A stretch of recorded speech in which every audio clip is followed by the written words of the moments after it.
Good afternoon दोस्तों। मेरी कुछ तबीयत ठीक नहीं थी इसीलिए मैं नहीं आ रहा था, लेकिन आज से मैं रेगुलर क्लास करूंगा और आपको एकदम सही तरीके से सारे लेक्चर प्रोवाइड करवाने में आपका मदद करूंगा। फिजिक्स का आज लेक्चर है, ज्यादा टाइम वेस्ट ना करते हुए पहले तो एक चीज है, ये वीडियो पूरा देखिए क्योंकि बहुत इंपॉर्टेंट टॉपिक होने वाला है। मैं सब कुछ धीरे धीरे सब कुछ पढ़ाऊंगा, ठीक है। फिजिक्स का जो आज का टॉपिक है वो है लाइट, यानी कि प्रकाश,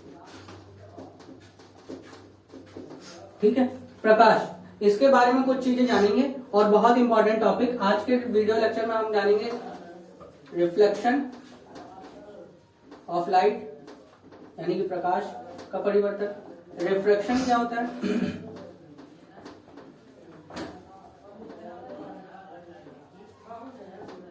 उसके बाद हम जानेंगे टोटल इंटरनल रिफ्लेक्शन,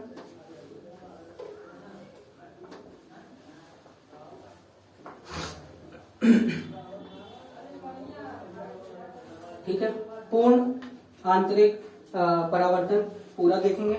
उसके बाद हम देखेंगे डिस्पर्जन, डिस्पर्जन ऑफ लाइट। इसके बाद हम देखेंगे स्फेरिकल मिरर, स्फेरिकल मिरर और स्फेरिकल लेंस से कुछ क्वेश्चन। गोलीय आईना जो बोलते हैं, गोलीय मिरर या फिर गोलीय जो गोल होता है, उसके बारे में हम आज देखेंगे, ठीक है। स्फेरिकल मिरर और स्फेरिकल लेंस, ठीक है। सबसे पहले रिफ्लेक्शन ऑफ लाइट। सबसे पहले तो आप जान लीजिए प्रकाश होता क्या है। प्रकाश से पहले साउंड पढ़ते हैं हम लोग। साउंड और प्रकाश में एक सबसे अच्छा क्वेश्चन पूछा जाता है, कौन सा तेज है। एक नंबर से हम लोग आगे सारे मार्क्स बटोरेंगे। लाइट और साउंड में कौन ज्यादा तेज है, तो सबसे ज्यादा तेज लाइट है, उसके बाद साउंड है, ठीक है। ऐसा एग्जाम्पल में आपसे पूछा जाता है कि क्यों, पूछा जाता है कि क्यों आप बताइए कि साउंड ज्यादा तेज है कि लाइट ज्यादा तेज है, तो आप बताएंगे लाइट ज्यादा तेज है, ठीक है। लाइट जो है वो वेव है, ठीक है, एक तरंग है, तरंग का एग्जाम्पल है, तब इसीलिए सबसे ज्यादा तेज चलता है। और साउंड जो है इससे धीरे चलता है, ठीक है, ज्यादा कम ट्रेवल करता है। आपने देखा होगा बादलों में जब बिजली कड़कती है तो सबसे पहले बिजली चमकती है, उसके बाद आवाज आती है कड़कने की आवाज। तो ऐसा क्यों होता है, क्योंकि प्रकाश की गति ज्यादा तेज है और साउंड की गति उससे बहुत कम है, बहुत ही ज्यादा कम है, ठीक है। तो ये एक छोटा सा टॉपिक है, एक नंबर में पूछा जाता है, कभी पूछा जाता है, बीपीएससी में भी पूछा जाता है और किसी भी एग्जाम में पूछ सकते हैं ये। तो एक चीज अपने दिमाग में बैठा दीजिए, लाइट जो है वो सबसे तेज होती है, साउंड उससे धीरे होती है। मोबाइल में जब हम लोग मोबाइल से फोन करते हैं, ऐसे रिलेटेड पूछेगा आपसे कि मोबाइल का, जैसे यहाँ पे हम अमेरिका को फोन लगा रहे हैं, हम यहाँ हेलो बोलते हैं, वहाँ हेलो कैसे पहुंच जाता है, क्योंकि साउंड तो आप धीरे बोल रहे हैं, साउंड आप बोल रहे हैं कि बहुत धीरे है, तो भी कैसे वहां पे तुरंत हेलो पहुंच जाता है, एक सेकंड के अंदर वहां हेलो कैसे सुनाई देता है। तो वो क्यों होता है कि हमारे मोबाइल में एक ट्रांसमीटर लगा रहता है यहाँ पे, वो क्या करता है, साउंड को लाइट में चेंज कर देता है। जो पास के टावर दिए होते हैं वो तरंग दैर्घ्य से वहां पहुंच जाता है, इसीलिए, क्योंकि तरंग दैर्घ्य क्या है, लाइट के तेजी से वो वहां पे पहुंच जाता है, इसीलिए जल्दी आवाज आ जाती है। तो इसलिए ये याद रखिएगा, ये कुछ एग्जाम्पल है जो पूछ सकता है कि तरंग दैर्घ्य का एग्जाम्पल क्या है। जैसे साउंड वेव है, साउंड वेव को तेजी से एक दूसरे से दूसरे मीडियम में पहुंचाने के लिए क्या यूज करते हैं, तो तरंग दैर्घ्य का यूज करते हैं, यानी कि लाइट वेव का यूज करते हैं, ठीक है। एक नंबर ये तैयार। दूसरा आइए देखते हैं रिफ्लेक्शन ऑफ लाइट क्या कहते हैं। कोई भी मीडियम है, कोई सरफेस है, प्रकाश, ये सूरज है, सूरज से कोई किरण आई, वो किसी भी सरफेस चाहिए, उसके लिए एक सतह चाहिए, सतह में जैसे टकराएगी और जो उसके रिफ्लेक्ट करेगा उसी को कहते हैं रिफ्लेक्शन ऑफ लाइट, ठीक है। एकदम सिंपल सा है, ऐसा कोई क्वेश्चन बनता नहीं है, लेकिन मैं आपको पढ़ा रहा हूं तो बेसिक से पढ़ा रहा हूं, ताकि उन बच्चों के लिए कि सर जी हमको नहीं समझ में आता है, आप पूरा बेसिक से पढ़ाइए, तो उनके लिए रिफ्लेक्शन ऑफ लाइट क्या होता है, किसी भी सतह पे अगर कोई किरण आती है वो परावर्तित हो जाती है, उसको कहते हैं प्रकाश का परावर्तित होना, ठीक है। इसके जो अगला वाला टॉपिक है रिफ्लेक्शन ऑफ लाइट, ये थोड़ा सा इंपॉर्टेंट है, इसको देखते हैं। अब देखिए, ये बहुत अच्छा एग्जांपल है, इससे क्वेश्चन पूछे जाते हैं, बहुत ज्यादा पूछे जाते हैं, इसको ध्यान से देखिए।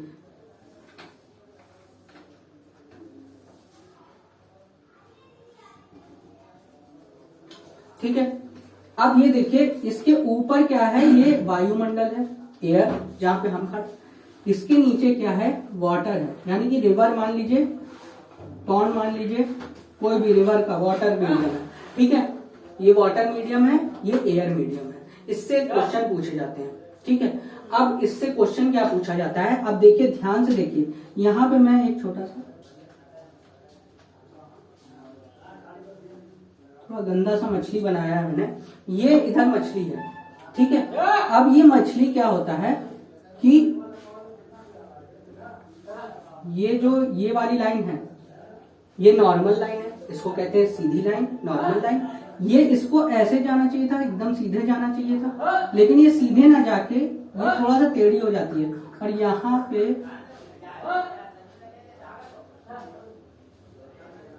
ये आंख है, थोड़ा अच्छा नहीं बना है डायग्राम, आप समझ लीजिए। यहाँ पे मैं लिख देता हूं आई, ये ह्यूमन आई है। तो इसमें होता क्या है, जब आदमी यहां से देखता है ये मछली को, मछली की दिशा ऐसे जानी चाहिए, लेकिन ये थोड़ी परावर्तित होके मछली का जो है वो कुछ यहां दिखता है उसको। मछली एक्चुअल में यहां है, असल में यानी कि एक्चुअल में मछली यहां पे है, लेकिन यहां पे दिखता है उसको, यहां पे दिखता है एपरेंट व्यू क्या दिखता है, मतलब नकली व्यू पानी के अंदर मछली की जो एक्चुअल पोजीशन है उससे थोड़ा अलग जगह पे दिखता है। ऐसा क्यों दिखता है, ऐसा इसलिए दिखता है रिफ्लेक्शन ऑफ लाइट से।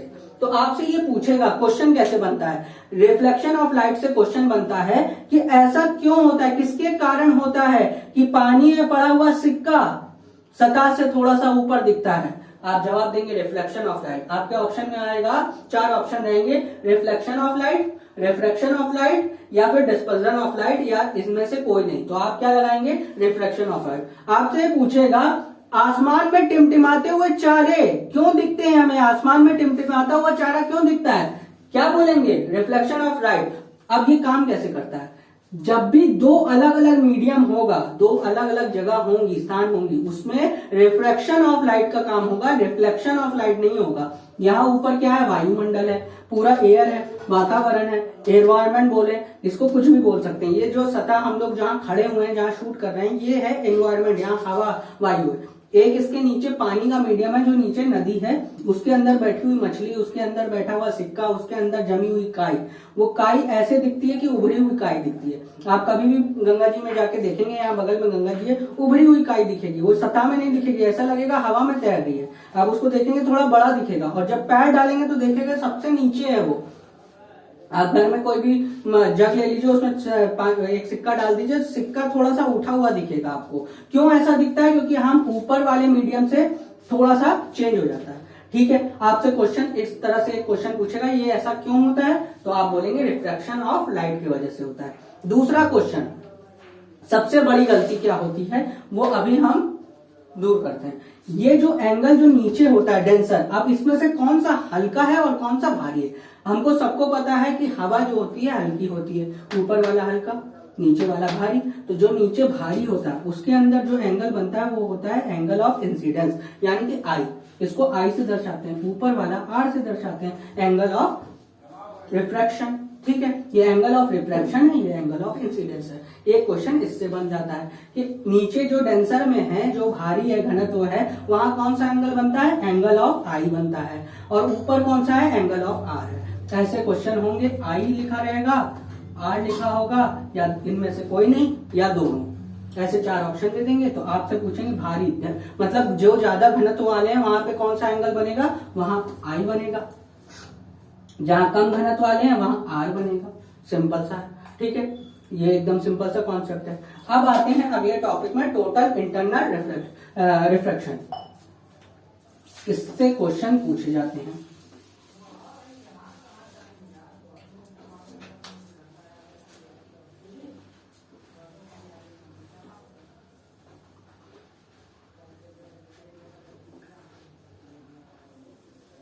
फिर से पानी है, वाटर वाला है, ये पूरा नीचे वाला वाटर है, ऊपर वाला एयर है।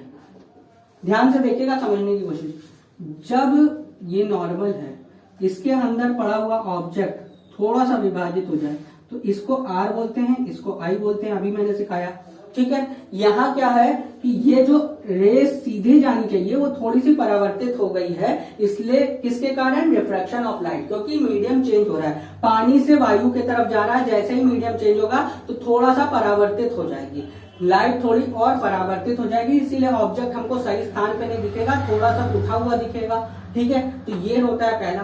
दूसरा, अगर हम इसको बढ़ा के हल्का सा खींच लेना, हल्का सा खींच लेंगे, हल्का सा और थोड़ा यहाँ पे कर देंगे ऑब्जेक्ट, तो क्या होने लगेगा? ये सतह में दिखने लगेगा।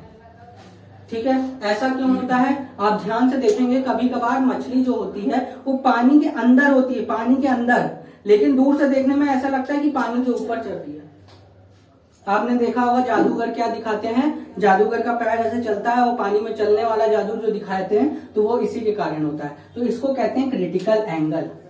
ऐसा जब एंगल बनता है तो ये क्रिटिकल एंगल का कॉन्सेप्ट है। जादूगर इसको बहुत इस्तेमाल करते हैं, पानी में चल के दिखाते हैं, वो इसी के कारण होता है। वो चलते तो नीचे हैं, यहाँ पे नीचे एक वो रॉड लगा रहता है, पानी के नीचे एक रॉड लगाए रहते हैं, उसी पे चलते हैं, लेकिन ऐसा प्रतीत होता है कि पानी के ऊपर चल रहे हैं, वो ऐसा दूर से देखने में लगता है। और वो भी हमेशा स्विमिंग पूल पे वो जादू दिखाते हैं, और ऑडियंस बैठी रहती है स्विमिंग पूल के बाहर, आपने देखा होगा ऊंचाई पे बैठी रहती है, वहां से हवा से पानी की तरफ देखेंगे तो हमेशा उठा हुआ चीज देखेगा। जैसे यहाँ अभी पिछले एग्जाम्पल में मैंने बताया था, मछली का पोजीशन यहाँ था लेकिन वो ऊपर दिख रहा था, वैसे ही वो इंसान यहाँ पे चलता है, वो यहाँ एक रॉड लगा रहता है सीधा सीधा, उस पे चलता है, ठीक, लेकिन हम दूर से देखते हैं ऐसा लगता है पानी के ऊपर भाग रहा है। वो जादूगर ऐसा दिखाते हैं, तो वो क्यों दिखाते हैं? क्रिटिकल एंगल की वजह से। ये एंगल जो आई है ये एकदम सतह के बराबर हो जाता है। और तीसरा केस क्या होता है, ये सबसे अच्छा केस है, इससे भी क्वेश्चन बनते हैं। ऐसा इसको थोड़ा और उठा देंगे ना तो इसी के अंदर रह जाएगा, यानी कि यही आई हो जाएगा और यही आर हो जाएगा। ऐसा क्या होता है? ऐसा कहां होता है? ये क्वेश्चन नहीं पूछता है, इसी को कहते हैं टोटल इंटरनल रिफ्रैक्शन, यानी कि पूर्ण आंतरिक परावर्तन। पूर्ण आंतरिक परावर्तन, ये किसका एग्जाम्पल है? देखिए इसके एग्जाम्पल आपको पता होगा। हीरा देखें, हीरा क्यों ज्यादा चमकता है? क्योंकि हीरे का स्ट्रक्चर कुछ ऐसा होता है, इसके अंदर बहुत सारे ऐसे छेद होते हैं, ऐसे बहुत अंदर कटिंग्स होते हैं बहुत ज्यादा। तो इसमें क्या होता है, जब प्रकाश की रोशनी जब इसमें पड़ती है तो इसी के अंदर खेलती रह जाती है, यानी कि इसी मीडियम के अंदर इसकी लाइट घूमती रह जाती है, इसीलिए हीरा देखने में चमकता ज्यादा है, बहुत ज्यादा चमकेगा। हीरा आप रख देंगे तो वो बहुत चमकेगा, आंखों को चौंध जाएगा। ये किसका एग्जाम्पल है? अब आपसे क्वेश्चन कैसे पूछेगा, हीरे का ज्यादा चमकना किसके कारण होता है? तो पूर्ण आंतरिक परावर्तन, यानी कि टोटल इंटरनल रिफ्लेक्शन के कारण होता है। बस ये एक नंबर मिल गया आपको, हीरे का अधिक चमकना इसी के कारण होता है। बुलबुला आपने देखा है, पानी का बुलबुला, जब आप झाग बनाती है, मम्मी जब कपड़ा धोती है झाग बनता है, उसका ज्यादा चमकना, ऐसा क्यों होता है? पानी के अंदर जो बुलबुले बनते हैं उसके अंदर वहीं पे खेल जाते हैं, पूरा लाइट जो पड़ती है, बाहर से जो लाइट आती है वो उसी के अंदर खेलती रहती है, क्योंकि वो डेंसर कन्वर्ट नहीं कर पाती है, क्योंकि बुलबुला जो होता है उसमें एयर भरा रहता है, नीचे का जो पानी होता है वो ज्यादा घनत्व का होता है, तो जब लाइट इसमें पड़ेगी इससे टकराएगी, इधर आएगी, फिर इधर टकराएगी, इधर आएगी, इधर टकराएगी, इधर, तो उसमें आपको लाल पीला नीला ऐसे दिखेगा। आप बुलबुले जब उड़ाते हैं, बचपन में आपने वो बुलबुले उड़ा के देखा होगा, उसके अंदर चमकता ज्यादा है, लाल पीला नीला ऐसे चमकेगा। कभी आप करिएगा, लाइट के पास ऐसे फूकिएगा तो वो बैलून आपका लाल पीला नीला बैगनी ऐसे दिखेगा। ऐसा क्यों होता है? टोटल इंटरनल रिफ्लेक्शन के कारण। तो आपको ये समझ में आ गया होगा, एक नंबर पे ये क्वेश्चन पूछता है। अब आते हैं डिस्पर्जन ऑफ लाइट। ये बहुत ही ज्यादा कॉमन है, सबको पता है, लेकिन इसमें कुछ गलतियां हो जाती हैं, बार बार गलतियां हो जाती हैं। इनफैक्ट कई लोग पढ़ते हैं इसको और हर बार गलत हो जाता है, लेकिन इस पे भी मैं आपको आज सही से एकदम पढ़ा दूंगा कि आपको इसमें भी गलतियां नहीं होंगी। ये है कुछ नहीं, एक प्रिज्म होता है, प्रिज्म ऐसा ट्रायंगल नहीं होता है, ऐसे होता है प्रिज्म, ये मतलब 3D डायमेंशन है। इस पे क्या होता है, जब इसमें लाइट पड़ती है, जब व्हाइट लाइट पड़ती है, सूरज से जो निकलने वाली किरणें हैं उसको हम बोलते हैं व्हाइट लाइट, सफेद श्वेत किरण, ठीक है, वो हमेशा सफेद कलर की होती है। जब इस पे पड़ती है तो ये 7 कलरों में विभाजित हो जाती है, 4, 5, 6 और 7, ठीक है। इसको याद करने का तरीका है वैजानी हैप्पी नाला, ये हिंदी में है, और विबगोर इंग्लिश में है, VIBGYOR। ये इंग्लिश में विबग्योर के नाम से जाना जाता है, और इसको बैजानी हपीनाला, ये इसका मतलब क्या है, बैजानी से बैगनी, जामुनी, उसके बाद नीला, फिर हरा, फिर येलो मतलब पीला, उसके बाद नारंगी, ला से रेड, लाल, ला, ठीक है, आखिरी में जो ला आया उससे रेड। ठीक है, अब देखिए यहां से सबकी गलती हो जाती है, तो आप याद रखिए, आप अब से याद रखिएगा कि जो वेवलेंथ होता है यानी कि तरंग है सबसे ज्यादा रेड का होता है, वेवलेंथ सबसे ज्यादा रेड। अब कैसे याद करेंगे इसको, वेवलेंथ जो कहते हैं तरंग है, ठीक है, ये सबसे ज्यादा रेड का होता है। ऐसा क्यों होता है, आप देखिए, रात को आपने गाड़ी देखा, ऐसे याद रखिएगा, तरंग दैर्घ्य का मतलब होता है दूरी तय करना, सबसे ज्यादा वेव लेंथ है ना, लेंथ मतलब होता है दूरी, लेंथ किससे नापते हैं, दूरी के लिए क्या नापते हैं, लेंथ से नापते हैं ना, कितना मीटर है, वो मीटर है, ये मीटर है। तो लाल कैसे याद रहेगा, आप देखिए गाड़ी पे आप रात को चलाते हैं तो पीछे वाला जो बत्ती होता है, पीछे गाड़ी के पीछे जो बत्ती होता है वो लाल कलर का होता है, ताकि दूर से आती हुई गाड़ी जब वहां पे ब्रेक मारे तो यहाँ पे बैठा हुआ जो कम से कम 100 मीटर, 200 मीटर, 400 मीटर अगर हाईवे में है तो उसको दिख जाए लाल कलर कि उसने वो ब्रेक मारा है, तो वो भी अपना स्पीड स्लो कर दे। तो लेंथ कवर कर रहा है ना, वो किस कलर का है, लाल, ये सबको पता है। तो वेव लेंथ सबसे ज्यादा किसका है, रेड। इसी से गेम खत्म, इससे ओवर। अगर ये वेवलेंथ सबसे ज्यादा होगा तो इसका वेवलेंथ सबसे कम होगा, वेवलेंथ सबसे पहले बैगनी का सबसे कम होगा, उसका अगर सबसे ज्यादा है तो इसका कम होगा। ठीक है, अब तरंग क्या है, फ्रीक्वेंसी जो होता है, फ्रीक्वेंसी इसका कम होगा और फ्रीक्वेंसी इसका ज्यादा होगा। ठीक है, अब तीसरी चीज जो सबसे इंपॉर्टेंट है, कई लोग नहीं बताते हैं, आजकल के एग्जाम में पूछा जाता है, वो है एनर्जी। एनर्जी का संबंध इससे जरूर है, एनर्जी रेड की सबसे कम होती है, वायलेट की एनर्जी सबसे ज्यादा होती है। ऐसा क्यों, देखिए भैया सिंपल सी बात है कि अगर आप यहां से, मैं आपको बोल दूं कि यहां से भैया आप 1 किलोमीटर भाग के आओ, तो आपकी एनर्जी क्या होगी, कम होगी कि ज्यादा होगी, बताइए। आप भाग के आएंगे तो आपकी एनर्जी ज्यादा रहेगी कि कम रहेगी, कम रहेगी ना, क्योंकि आप भाग के आ रहे हैं। तो ये अगर वेवलेंथ इसकी ज्यादा है, ये ज्यादा दूर तक अगर ट्रेवल कर सकता है तो इसकी एनर्जी क्या होगी, कम होगी। और ये कम दूर तक भाग सकता है, ये ज्यादा दूर तक नहीं भाग सकता, इसका वेवलेंथ कम है तो इसकी एनर्जी ज्यादा होगी। और ऐसा ही क्वेश्चन पूछते हैं, आसमान का कलर नीला क्यों होता है, तो भैया वायलेट का वेवलेंथ कम होता है, फ्रीक्वेंसी ज्यादा होती है, एनर्जी ज्यादा होती है। और ऐसा क्यों होता है, इसका और एडवांस वर्जन देखिए, ये सूरज की किरणें हैं, सूरज की किरणें हैं, ये है एयर पार्टिकल्स, कण है। एटमॉस्फेयर में कई सारे कण होते हैं, छोटे छोटे गंदगी होती है, वहां से जब ये लाइट टकराती हैं तो कौन सा, जिसका ज्यादा एनर्जी होगा वो क्या करेगा, फैल जाएगा, चारों ओर फैल जाएगा। तो जिसकी एनर्जी ज्यादा है वो ज्यादातर फैल जाएगा। सबसे ज्यादा एनर्जी किसके पास है, वायलेट के पास, यानी कि बैगनी, जामुनी, नीले, इन तीनों के पास सबसे ज्यादा एनर्जी है। तो ये पूरे आसमान में फैल जाएंगे, तो पूरे आसमान में फैल जाएंगे, इसलिए ये कलर नीला हो जाएगा। तो आपसे पूछा जाता है किस कलर का, अब ये ऐसे क्वेश्चन नहीं पूछते हैं कि आसमान का कलर क्यों नीला है, ये सब पुराने क्वेश्चन है। अगर पूछ लेगा तो आपको प्रिपेयर हो गया, क्योंकि आपने आरएम गुरु में ये वीडियो देख लिया। अगर नहीं भी पता है तो आपसे ये क्वेश्चन पूछेगा, एनर्जी किसका ज्यादा है, सबसे ज्यादा एनर्जी किसका है, तो याद रखिएगा इधर से सबसे ज्यादा है और धीरे धीरे कम होता हुआ सबसे कम रेड में चला जाएगा। तो आपसे ये 4 ऑप्शन दे देगा और पूछेगा सबसे ज्यादा एनर्जी किसका है। हो सकता है आपसे रेड पूछ ले और येलो पूछ ले, ब्लू पूछ ले और ग्रीन पूछ ले, तो आप पूछेंगे सबसे ज्यादा एनर्जी किसका है, ऊपर लिखा होगा तो आप ब्लू पे टिक लगाइएगा। जैसे जैसे नीचे बढ़ेंगे वैसे वैसे एनर्जी बढ़ेगा, ऐसे याद कर लीजिए। या जैसे जैसे नीचे से ऊपर जाएंगे एनर्जी कम होगा, जैसे याद करना है कर लीजिए। बस मेरा कहने का मतलब ये है, वायलेट का एनर्जी सबसे ज्यादा, रेड का सबसे कम। तो यहां से ऊपर जाते हुए, जब ये ऊपर जा रहा है तो घटता है, ऊपर से घटता, अब बढ़ता हुआ आ रहा है। रेड सबसे कम, उससे ज्यादा ऑरेंज, उससे ज्यादा येलो, उससे ज्यादा ग्रीन, उससे ज्यादा ब्लू, उससे ज्यादा इंडिगो यानी कि जामुनी, उससे ज्यादा बैगनी। ठीक है, ऐसे याद हो जाएगा। एक क्वेश्चन इससे तैयार हो गया। दूसरा क्वेश्चन, सबसे इंपॉर्टेंट क्वेश्चन आजकल पूछा जाता है, डिस्पर्जन ऑफ लाइट क्या होता है। कोई भी श्वेत किरण जब प्रिज्म में पड़ती है या किसी भी माध्यम में पड़ती है तो सप्तरंगी यानी कि सात रंग जो होते हैं विब्रियो जो जिसको बोलते हैं, सात रंग में जो बनाते हैं, वो क्या किसके कारण होता है? डिस्पर्जन ऑफ लाइट के कारण होता है।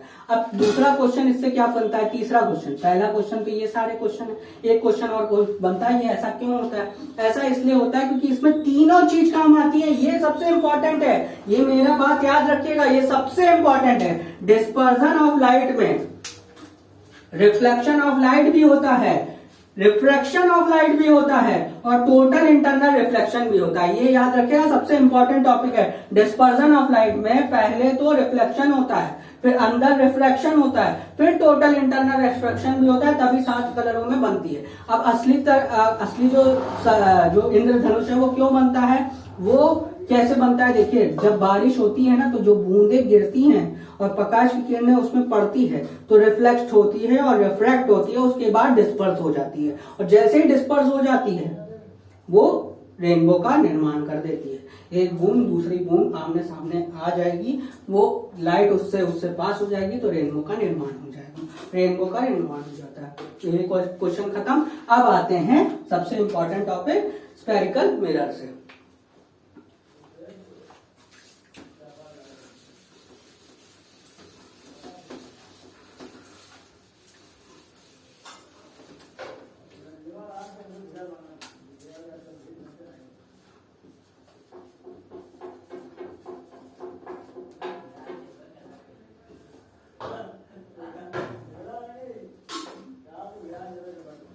देखिए, स्फेरिकल मिरर मतलब गोलीय मिरर, ठीक है। ये गोल कलर का होता है, गोल से होता है। एक मिरर जब आप खरीदने जाएंगे तो गोल कलर का होगा, रियल मिरर गोल होता है, पूरा का पूरा गोल होता है, जैसे ग्लोब होता है वैसा होता है, ठीक है। अब इसमें क्या करेंगे, ये जैसे ही गोल हो जाएगा इसको 2 भाग में तोड़ देंगे, मतलब इसको तोड़ देंगे, काट देंगे, ठीक है। तो 2 भाग में जैसे ही टूटा तो क्या हो गया, ये एक लकीर बन गया, ठीक है। अब क्या है, इसको उठा के हम यहाँ पे कर दें। अगर हमारे पास डिजिटल बोर्ड होता तो हम इसको उठा के यहाँ कर देते। चलिए अभी कर देते हैं। एक यहाँ चला गया, एक इसके पास चला गया, ठीक है। जब भी ऐसा हो जाए तो हमेशा ये याद रखिएगा, लाइट हमेशा इस तरफ से आएगी, यानी कि अपने लेफ्ट साइड से लाइट लाना है, और पेंट हमेशा राइट साइड से करना है, ठीक है। लाइट आना है लेफ्ट साइड से, पेंट आना है राइट साइड से, ठीक है। अब इसमें जैसे ही पेंट करेंगे इस तरफ,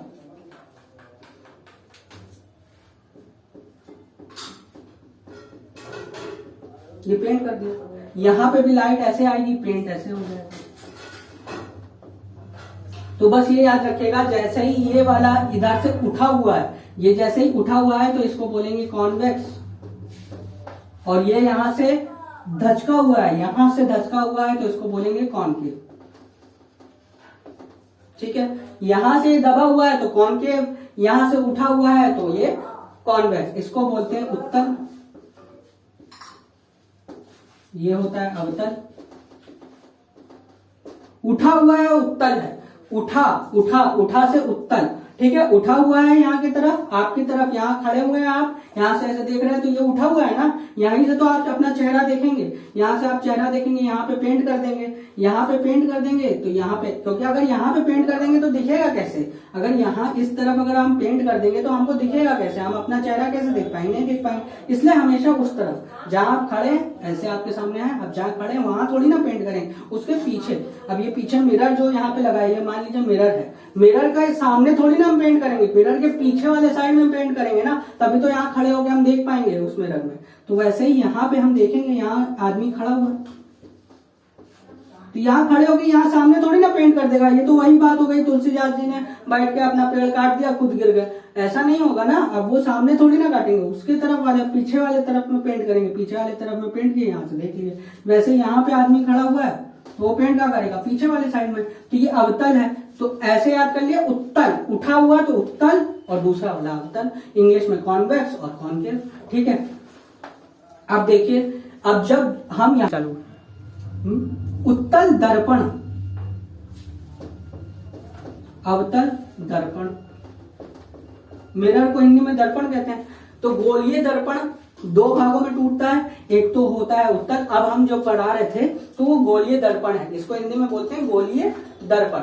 ये 2 भागों में टूट गया, बीच से टूटा है, देखिए इन दोनों को जोड़ देंगे वापस गोलीय बन गया, गोलीय बन गया, इन दोनों को जोड़ दिया। तो इसी से हमको याद करना है, जैसे ही ये गोलीय दर्पण ही कहलाता है, कॉन्वेक्स उत्तल दर्पण भी गोलीय दर्पण कहलाता है, अवतल दर्पण भी गोलीय दर्पण का ही एक हिस्सा कहलाता है। क्यों? क्योंकि ये गोले से टूटा हुआ, इसको गोले को कन्वर्ट कर दीजिए। ठीक है, अब इसमें 3 चीज पूछता है, पूछेगा कि इसका सेंटर ऑफ कर्वेचर बताओ। ठीक है, यानी कि ये फालतू की बातें, कर्वेचर वर्वेचर फालतू की बातें है क्या? ये एक भाई सर्कल है, एक गोला है, गोले का हमेशा एक रेडियस होता है, तो ये जो रेडियस है इसी को कहते हैं सेंटर ऑफ कर्वेचर। अंग्रेजी में सेंटर ऑफ कर्वेचर कह दिया, सेंटर मतलब बीच का हिस्सा, उसी को रेडियस कहते हैं। कोई आप घबराने वाली बात नहीं है, ये एक पूरा गोला बनाइए और उसके बाद जो रेडियस होता है वही कहता है सेंटर ऑफ कर्वेचर। ठीक है, अब इस रेडियस का आधा जो होता है इसको बोलते हैं फोकल लेंथ। ठीक है, इंग्लिश में एफ लिखा रहेगा, फोकल लेंथ। ठीक है, वो हमेशा रेडियस का आधा होगा। यहां पे भी हम इसको सर्कल को कंप्लीट कर देंगे, यहां पे भी हम सर्कल को कंप्लीट कर देंगे, कर दिया। ये हो गया आपका रेडियस और रेडियस का आधा हो गया एफ, यानी कि फोकल लेंथ। ठीक है, ये पूरा सेंटर ऑफ कर्वेचर और ये हो गया फोकल लेंथ, यानी कि रेडियस का आधा, रेडियस का आधा फोकल लेंथ बराबर एफ बराबर क्या होगा? रेडियस का आधा। सिंपल सी बात है, छोटी सी बात है, याद रख लीजिए। ठीक है, अब इसको पहचानेंगे कैसे? अब दूसरी चीज क्या है, इसमें निगेटिव और पॉजिटिव का खेल होता है। आपने सुना होगा आंखों में निगेटिव पावर है, पॉजिटिव पावर है, तो वो कैसे निकालते हैं? तो देखिए लेफ्ट साइड जो भी होता है, हमने मैथ में पढ़ा है लेफ्ट, ये लेफ्ट साइड है, इसमें सारा निगेटिव होता है, यहाँ राइट साइड में सारा पॉजिटिव होता है। वही चीज यहाँ लिखेंगे। आपका यहाँ खड़े हो जाइए, लेफ्ट साइड ये आएगा, राइट साइड ये आएगा, तो लेफ्ट में जितना भी होगा निगेटिव होगा, राइट में जितना भी होगा वो पॉजिटिव होगा। ठीक है, अब यहाँ पे जो लिखा है हमने इसको उल्टा कर दीजिए। कैसे?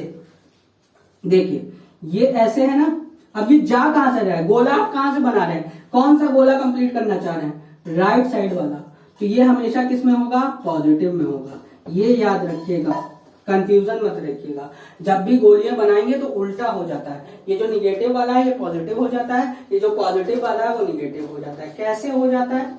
ध्यान से देखिए, ये आपको मिरर दिया हुआ है, ठीक है, एक मिरर आपको दे देगा, काट के दे देगा। ठीक है, काट के दे देगा, आपको बोलेगा बताइए कौन सा मिरर है। तो आप जहां से देखेंगे, जैसा मिरर आपको देखा है, आप ऐसे खड़े होकर देखेंगे सामने वाला मिरर या आपके सामने से उठा हुआ है, तो आप उसके अपोजिट साइड में पेंट कर देंगे। तो जैसे ही पेंट करेंगे तो क्या हो जाएगा? उत्तल दर्पण। अब गोला बनाने के लिए आपको कहां से हाथ चलाना पड़ रहा है? राइट साइड से, मतलब आपके सीधा हाथ चलाना पड़ रहा है। ऐसे गोला बनाना चाह रहे हैं ना, तो राइट साइड वाला क्या होगा? पॉजिटिव होगा, तो पॉजिटिव हो जाएगा। अब यहाँ पे आपको ये मिरर मिल गया, ऐसा खड़ा हुआ मिरर मिल गया, तो आप यहाँ से खड़े हुए हैं, देख रहे हैं, तो उसके अब विपरीत साइड में आप पेंट करेंगे, यहाँ पे पेंट कर दीजिए। और गोला बनाने के लिए आपको क्या करना है? अपने तरफ से खींचना पड़ रहा है, यानी कि लेफ्ट साइड से खींचना पड़ रहा है। लेफ्ट साइड के लिए निगेटिव है तो ये निगेटिव में आएगा वैल्यू। ठीक है, अब ये वैल्यू कहाँ धरेंगे?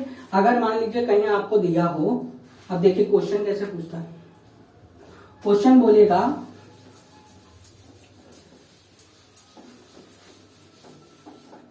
अब डायग्राम बना के दे देगा, आपको एक डायग्राम बना के दे दिया। अब बोलेगा ये कौन सा दर्पण है? उत्तल दर्पण है कि अवतल दर्पण है? ऐसे बोल देगा। अब आप यहाँ खड़े हो जाइए, यहाँ खड़े होंगे, इधर इस तरफ से देख रहे हैं इसको ना, हमेशा अपने लेफ्ट साइड से देखेंगे। हमारी आंखों की रोशनी, यानी कि जो भी रोशनी की बात हो रही है, यानी कि प्रकाश की बात हो रही है, वो लेफ्ट साइड से जाएगा। याद रखिएगा, आप लेफ्ट साइड में खड़े होंगे, अपना ऑब्जेक्ट सामने रखते हैं। ठीक है, लेफ्ट साइड में आप खड़े रहेंगे, आप उसको देखेंगे, यहाँ पे पेंट कर दिया। जैसे ही पेंट कर दिया तो आपने सबसे पहले इसका नामकरण क्या दे दिया? उत्तल। उठा हुआ है भाई, हमारी तरफ से उठा हुआ है, उत्तल। दूसरा आपसे बोल देगा इसका रेडियस पता करो, इसको हम गोला कंप्लीट करेंगे, इसका रेडियस यहाँ आएगा। हमने राइट साइड से किया है तो रेडियस इसका वैल्यू क्या आएगा? रेडियस का वैल्यू हमेशा पॉजिटिव में आएगा, क्योंकि हमने राइट साइड है, राइट साइड में हमेशा कोई भी वैल्यू पॉजिटिव होती है। दूसरा पूछेगा फोकल लेंथ कैसा होगा? फोकल लेंथ हमेशा इसका पॉजिटिव होगा। जब रेडियस अगर पॉजिटिव में है तो फोकल लेंथ उसी का आधा होता है। ठीक है, कभी कभार क्वेश्चन में पूछ देगा, ये एक मिरर दे देगा और बोल देगा इसका रेडियस आपका 40 है, 40 मीटर का है, तो आप बताइए फोकल लेंथ क्या होगा? तो 40/2 क्या होगा? 20 हो जाएगा। फोकल लेंथ 20 हो जाएगा। पॉजिटिव का होगा कि निगेटिव का होगा, तो दोनों पॉजिटिव होगा, यानी कि रेडियस भी 40 होगा, फोकल लेंथ भी 20 होगा। अब आपसे पूछेगा पावर क्या होता है, पावर कितना लगेगा। चश्मे का पावर जो होता है वो पॉजिटिव में होगा कि निगेटिव में होगा, तो वो पॉजिटिव में होगा। सब भाई पॉजिटिव में, तो ये भी पॉजिटिव में होगा, लेकिन हमेशा जो फोकल लेंथ होगा वो बटे में चला जाएगा, यानी कि 1/20। 1/20 का पावर हो जाएगा। 1/20 करेंगे तो इसको डिवाइड में आपने पढ़ा होगा 0.75 पावर है, 0.5 पावर है प्लस का, तो ये इसको डिवाइड करेंगे तो वही आएगा ना। पॉइंट लगाएंगे 0 बढ़ेगा, फिर 0 लगाएंगे तो 0 बढ़ जाएगा, 100 हो जाएगा, 5 बार में कट जाएगा, 0.05 पावर है। ये तो नॉर्मल पावर है पॉजिटिव का, यानी कि क्या है, ठीक है, पॉजिटिव 0.05 का पावर लगा हुआ है उसको। 0.5 का पावर है, 1.5 का पावर है, तो वो प्लस या माइनस कैसे दिखता है, उत्तल है। उत्तल में पॉजिटिव रहता है और अवतल में सब नेगेटिव रहता है। बस इतना याद रखिए, उत्तल मतलब पॉजिटिव। उठा हुआ है भैया, कोई भी उठा हुआ आदमी है तो वो पॉजिटिव आदमी है। नीचे से ऊपर जा रहा है कोई उठा हुआ आदमी है तो वो पॉजिटिव हमेशा आदमी है। जो धसा हुआ आदमी है वो हमेशा निगेटिव है। सिंपल सा ट्रिक। उठा हुआ आदमी पॉजिटिव आदमी, धसा हुआ आदमी निगेटिव आदमी। कमान एक बार और, उठा हुआ आदमी पॉजिटिव आदमी, धसा हुआ आदमी निगेटिव आदमी। ये उठा हुआ है तो पॉजिटिव है, धसा हुआ है तो निगेटिव है। इतना सिंपल सा ट्रिक है, पॉजिटिव पॉजिटिव लगा दीजिएगा, ठीक है। अब आपसे यही अगर घुमा के पूछ दिया कि भैया ये ऐसे है, अब बताइए कौन सा है, ये धसा हुआ आदमी है तो ये हमेशा निगेटिव होगा। धसा हुआ यानी कि अवतल है। सबसे पहले इसका नामकरण कर दीजिए अवतल, यहाँ पे पेंट करके। दूसरा क्या है, धसा हुआ आदमी है, ये निगेटिव रहेगा भैया।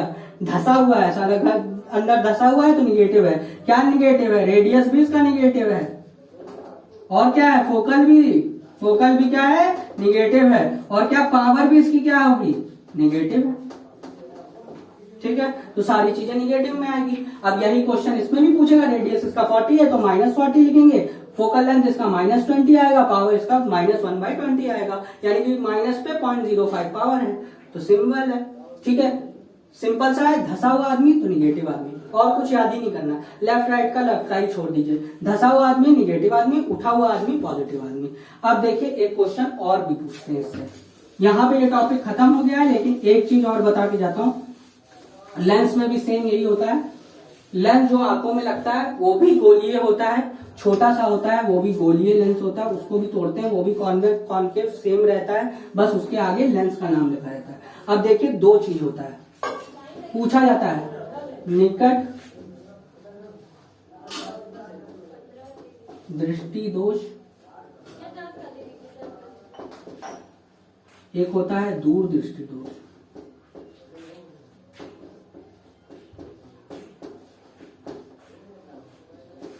ठीक है। अब पूछता है इसमें कौन सा लेंस यूज होता है। दो तरह का होता है, और भी होते हैं, वो अगले वीडियो में आपको मिल जाएगा, लेकिन आज हम यहीं पे टॉपिक खत्म करने वाले थे। स्पेरिकल मिरर और स्पेरिकल लेंस पढ़ाने वाले थे, तो उसी में हम रिवाइज करवा रहे हैं निकट दृष्टि दोष और दूर दृष्टि दोष। तो देखिए एक बात याद रखिए, कोई भी डॉक्टर अगर बोलता है निकट दृष्टि दोष, तो ये याद रखिएगा झूठ बोलता है। क्या बोलता है, झूठ बोलता है, यानी कि उसकी निकट की दृष्टि बहुत स्ट्रांग है और दूर की दृष्टि खराब है। इसका मतलब क्या हुआ, निकट की दृष्टि अच्छी है, दूर की दृष्टि खराब है। दूर दृष्टि दोष का मतलब क्या हुआ, दूर की दृष्टि सही है लेकिन निकट की दृष्टि खराब है।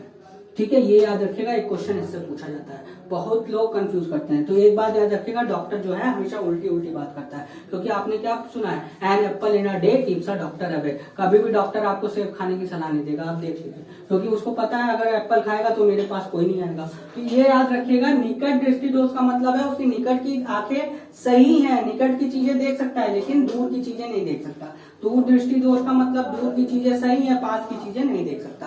ठीक है। अब दूसरा, इसमें कौन सा यूज होता है, अवतल होगा कि उत्तल होगा।